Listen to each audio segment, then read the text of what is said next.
रत्नागिरीत माघी गणेशोत्सव अत्यंत उत्साहात साजरा करण्यात आला।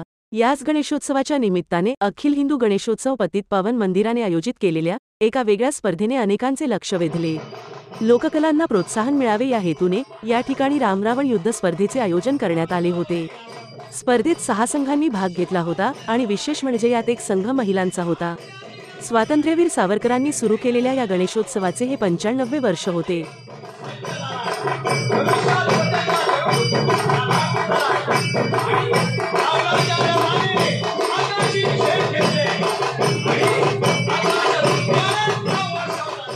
नमस्कार, मी मंदार खेडेकर, अखिल हिंदू गणेशोत्सव पतित पावन मंदिर रत्नागिरीचा अध्यक्ष।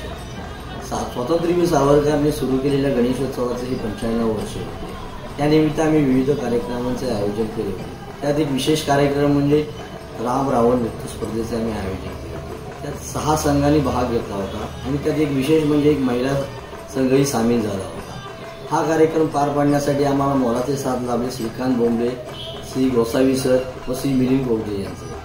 तसेच ह्यापुढेही कोकणाची लोककला जपण्याचा आम्ही पुरेपूर प्रयत्न करू, त्यासाठी विविध कार्यक्रमांचंही आयोजन करू।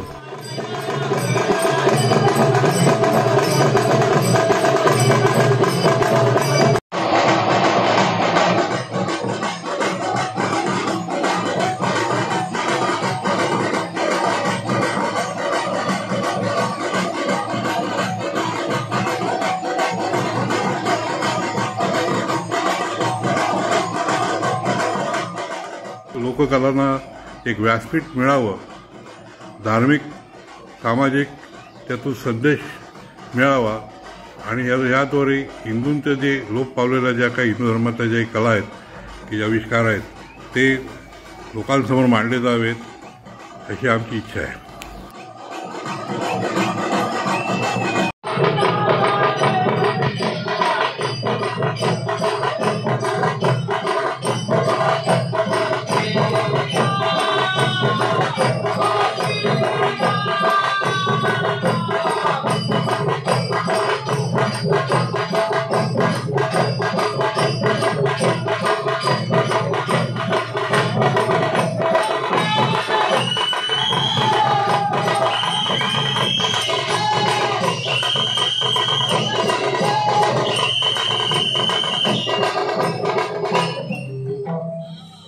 जनशक्तीचा बुलंद आवाज म्हणजेच रत्नागिरी खबरदार।